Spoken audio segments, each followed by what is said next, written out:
August महिन्याच्या शेवटी Narendra Modi Shanghai cooperation ऑर्गनायझेशनच्या म्हणजे SCOच्या मीटिंगसाठी चीनमध्ये गेले होते। याच ठिकाणी नरेंद्र मोदी, झी जिनपिंग आणि व्लादिमीर पुतिन या तिघांची भेट देखील झाली होती।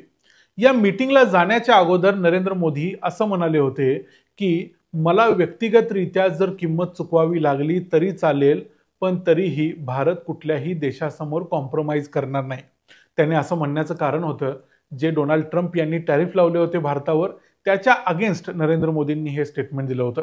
म्हणजे इथं व्यक्तिगत किंमत चुकवावी लागेल या गोष्टीचा अर्थ अनेकांना समजला नव्हता। पण नरेंद्र मोदी शांघाय कोऑपरेशन ऑर्गनायझेशनच्या मीटिंग मधून आल्यानंतर दुसऱ्या दिवशी त्यांनी एक भाषण केलं। त्या भाषणात ते काय म्हणाले ते तुम्हीच बघा।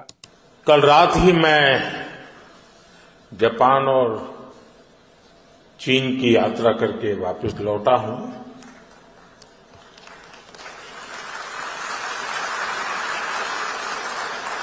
आप गया था इसकी ताली बजा रहे हो, आया हूं इसकी ताली बजा रहे हो।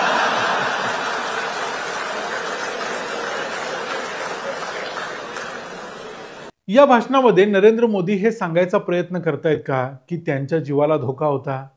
असा अर्थ आता सध्या या भाषणाचा काढला जातोय, कारण त्या मीटिंगच्या दरम्यान किंवा मीटिंगच्या पुढे मागे अशा काही घटना घडल्या ज्यामुळे या संपूर्ण मीटिंग बद्दल आणि तिथं नरेंद्र मोदी आणि व्लादिमीर पुतिन यांची जी एक वेगळ्या पद्धतीची मीटिंग झाली त्याच्याबद्दल सध्या सोशल मीडियामध्ये भरपूर चर्चा होते आहे आणि बरेच ऑथेंटिक लोक याच्याबद्दल बोलतायत। याच काळात आम्ही एक स्टोरी केलेली होती की बांगलादेशमध्ये एका US स्पेशल फोर्सेसच्या एका कमांडरची हत्या झाली की मृत्यू झाला काय झालं माहिती नाही, पण त्याची हत्या बांगलादेशमधल्या एका मोठ्या पॉश हॉटेलमध्ये झालेली होती।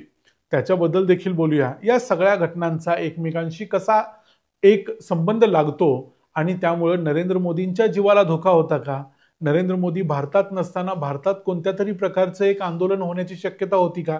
या सगळ्या गोष्टींच्या बद्दल बोलूया आजच्या या व्हिडिओमध्ये। मी आहे रणजित यादव आणि तुम्ही पाहताय द मराठी बाणा। तर नरेंद्र मोदींच्या जीवाला धोका होता अशी चर्चा सुरू होण्याचं सर्वात महत्त्वाचं कारण हेच आहे की बरोबर 31 ऑगस्टलाच या बांगलादेशमध्ये टेरेन्स जॅक्सन नावाच्या एका US स्पेशल फोर्सेसच्या अधिकाऱ्याची हत्या झाली की मृत्यू झाला काय झालं माहिती नाही, पण तो व्यक्ती त्या दिवशी तिथं मृत झाला बांगलादेशच्या त्या पॉश हॉटेलमध्ये।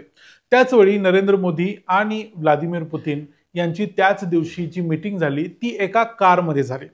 म्हणजे दोघे देखील चीनमध्ये होते। ऑफिशियली चीनमध्ये त्यांना आमंत्रण होतं। चीनच्या सरकारनं आमंत्रण दिलेलं असताना देखील नरेंद्र मोदी आणि व्लादिमीर पुतिन हे कारमध्ये जवळजवळ 45 मिनिट भेटले आणि असं सांगितलं जातंय की ह्या मीटिंगमध्येच व्लादिमीर पुतिन यांनी नरेंद्र मोदींना काही महत्त्वाच्या गोष्टी सांगितल्या, ज्यामध्ये हेही सांगितलं की त्यांच्या जीवाला धोका आहे। दुसरं म्हणजे भारताला डिस्टॅबिलाइज करायचा प्रयत्न काही संस्था आणि काही संघटना करतायत, ज्यामध्ये CIAचं नाव त्यांनी घेतलं असं बोललं जाते। आता इथं व्लादिमीर पुतिन यांना ही गोष्ट माहिती असायचं कारण म्हणजे रशियाची जी गुप्तचर संघटना आहे ती अतिशय मजबूत आहे आणि त्यांच्याकडे अशा पद्धतीची माहिती चांगल्या पद्धतीने पोहोचत असते।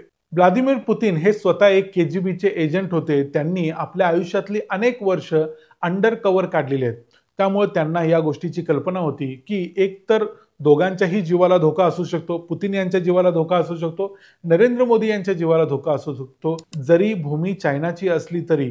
आणि दुसरी गोष्ट असू शकते की ज्या ठिकाणी त्यांची मीटिंग होईल त्या ठिकाणी ती संपूर्ण रूम बक केली जाऊ शकते। एखादी कार बक केलेली आहे की नाही हे शोधणं किंवा ते चेक करणं इझी आहे। बक करणं म्हणजे त्या ठिकाणी कोणती चर्चा होते, कोणती वाक्य बोलली जातात हे सगळं कुणीतरी ऐकत असतं। अशा गोष्टी इंटरनॅशनल पॉलिटिक्समध्ये अनेक वर्षांपासून होतात, म्हणून ज्या ठिकाणी मीटिंग होणार असते त्या ठिकाणी असा प्रयत्न केला जातो की तिथं कोणत्याही प्रकारचे ऑडिओ व्हिडिओ डिव्हाइसेस नाहीत याची खात्री केली जाते।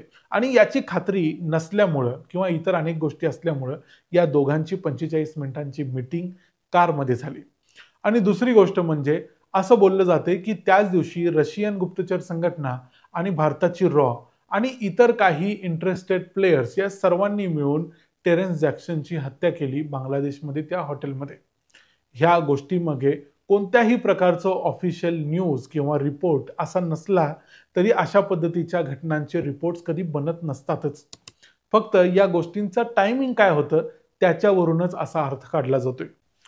आणि तुम्हाला आम्ही जे टेरेन्स जॅक्सन बद्दल सांगितलं आणि आम्ही आमच्या मागच्या व्हिडिओमध्ये देखील सांगितलेलं होतं की टेरेन्स जॅक्सन याची बांगलादेशमधल्या एका पॉश हॉटेलमध्ये ढाक्यामध्ये हत्या झाल्यानंतर खरं तर अपेक्षित होतं की या हत्येचा तपास व्हायला पाहिजे होता, पण या हत्येबद्दल कोणतीही माहिती कुणालाही देण्यात आली नाही. त्या व्यक्तीची बॉडी दुसऱ्या दिवशी अमेरिकेला पाठवली गेली. त्या व्यक्तीचा पोस्टमॉर्टम देखील अमेरिकेत केला गेला. तो बांगलादेशमध्ये होणं अपेक्षित होतं, कारण जर संशयाची सुई बांगलादेशकडे असेल किंवा बांगलादेशमध्ये एखाद्या अमेरिकन नागरिकाची हत्या होत असेल तर नक्कीच बांगलादेश इथं कुठेतरी अकाउंटेबल आहे, जबाबदार आहे. पण तरी देखील अमेरिकेनं बांगलादेशला इथं कुठेही अकाउंटेबल पकडलं नाही, जबाबदार पकडलं नाही. त्यांनी सांगितलं जे झालं ते झालं, कुणालाही न सांगता गुपचूप ही बॉडी आमच्या हातात द्या. आणि बांगलादेशनेही अमेरिकेचा, अर्थात अमेरिका दादा आहे त्यामुळे अमेरिकेच्या दबावाखाली ही बॉडी अमेरिकेला दिली. त्यानंतर टेरेन्स जॅक्सनचं काय झालं, त्याचा नक्की खून कशामुळे झाला, त्याला विषप्रयोग झाला होता काय, त्याचा खून कुणी केला, याबद्दलची कोणतीही माहिती अर्थातच आपल्याला कधीही मिळणार नाही. पण या व्यक्तीची हत्या किंवा खून किंवा मृत्यू काहीतरी झालं एवढं मात्र नक्की. त्यामुळं या सगळ्या घटनांचा अर्थ एकमेकांशी लावला जातोय आणि म्हणूनच या संपूर्ण गोष्टीकडे संशयानं बघितलं जाते. आणि नरेंद्र मोदींना ही गोष्ट अशा पद्धतीची काहीतरी माहिती होती, त्याची कुणकुण होती, म्हणूनच ते म्हणाले होते की मला व्यक्तिगतरित्या जरी किंमत द्यावी लागली तरी देखील भारत इथं झुकणार नाही. आणि त्यानंतर ते SCOच्या मीटिंगला गेले. आणि तुम्ही जर एक गोष्ट बघितली तर SCOच्या मीटिंग नंतर जवळजवळ 2 महिने झाले नरेंद्र मोदी कुठल्याही परदेशी दौऱ्यावर गेलेले नाहीत. जे नरेंद्र मोदी सहसा अनेक देशांच्या दौऱ्यावर काही ना काही कारणास्तव जात असतात, ते मागच्या 2 महिन्यात कुठल्याही दौऱ्यावर गेले नाहीत.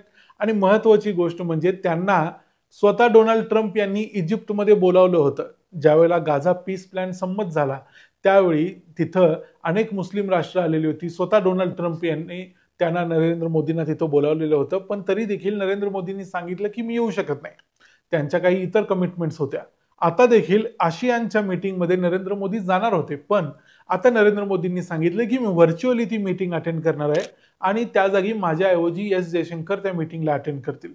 म्हणजे या सगळ्या गोष्टी जर बघितल्या तर एक गोष्ट लक्षात येते की नरेंद्र मोदी मुद्दाम परदेश दौरे टाळत आहेत आणि त्याच वेळेला त्यांच्याऐवजी ते दुसऱ्या कुणाला तरी पाठवत आहेत स्वतःला रिप्रेझेंट करायला. याच्या मागे आणखी दुसरं महत्त्वाचं कारण असू शकतं. जे पहिलं कारण आहे की त्यांच्या जीवाला धोका असू शकतो.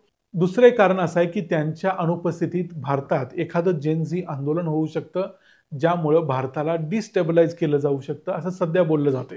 कारण BBC मध्ये काही दिवसापूर्वीच हे आर्टिकल आले ज्यामध्ये असं म्हटलं की भारतात जेन झी आंदोलन का होत नाही.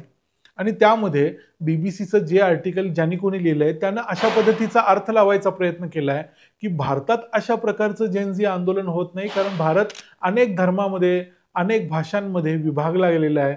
भारतातले अनेक तरुण बेकार आहेत, बेरोजगार आहेत, त्यामुळे ते एकत्र येऊ शकत नाहीत.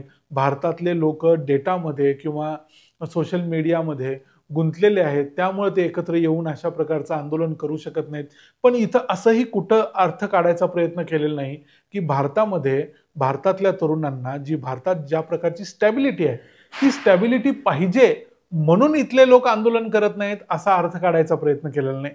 अर्थ असा काढायचा प्रयत्न केलाय, म्हणजे एक निगेटिव्ह अर्थ काढायचा प्रयत्न केलाय की भारतातले तरुण थोडक्यात बेकार, बेरोजगार आहेत आणि त्यांना पॉलिटिकल समज नाही म्हणून ते आंदोलन करत नाही. म्हणजे एक प्रकारे ही चिथावणी द्यायचा प्रयत्न आहे का की भारतातल्या तरुणांनी अशा प्रकारचं आंदोलन केलं पाहिजे. या सगळ्या गोष्टींचा अर्थ लावला आणि जे काय समोर घडतंय ते बघितलं तर असं वाटायला नक्कीच जागा आहे की नरेंद्र मोदींना SCOच्या समिटमध्ये जीवाला धोका होता हे समजलं. त्यानंतर त्यांनी त्यांचे परदेश दौरे टाळले. त्यानंतर नेपाळमध्ये आंदोलन झालं.